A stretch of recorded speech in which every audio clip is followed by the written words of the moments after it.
Sa mundo ng basketball, bigo ang Gilas Pilipinas Women na may panalo ang unang laban nito sa 2026 Women's World Cup pre-qualifiers laban sa Brazil. Ang mga detalye sa naging laro tinutukan ni Matchpoint Mili Borja. Dikitan ang naging laban sa pagitan ng Gilas Pilipinas Women at World Number 8 Brazil sa group stage ng 2026 Women's World Cup pre-qualifiers. Sa kabila ng impressive performance mula kay Jack Animam with 18 points, 21 rebounds and 4 blocks, natalo ang national sa isang heartbreaking 77-74 final score. Maganda rin ang ipinakita ni April Bernardino with 14 points, 7 rebounds and 2 steals. At Naomi Panganiban with 13 markers, 5 boards, and 4 dimes. Down by only 1, 7-5-74.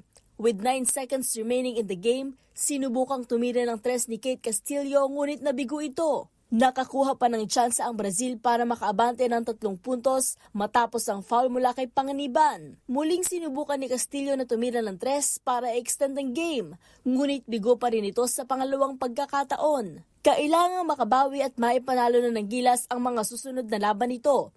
Kabilang na nga riyan ng laro mamayang alas 11 ng gabi laban sa Hungary dahil tanging ang isang panalong kuponan lang ang makakaabante sa qualifying tournament. At yan ang mga latest updates sa mundo ng sports.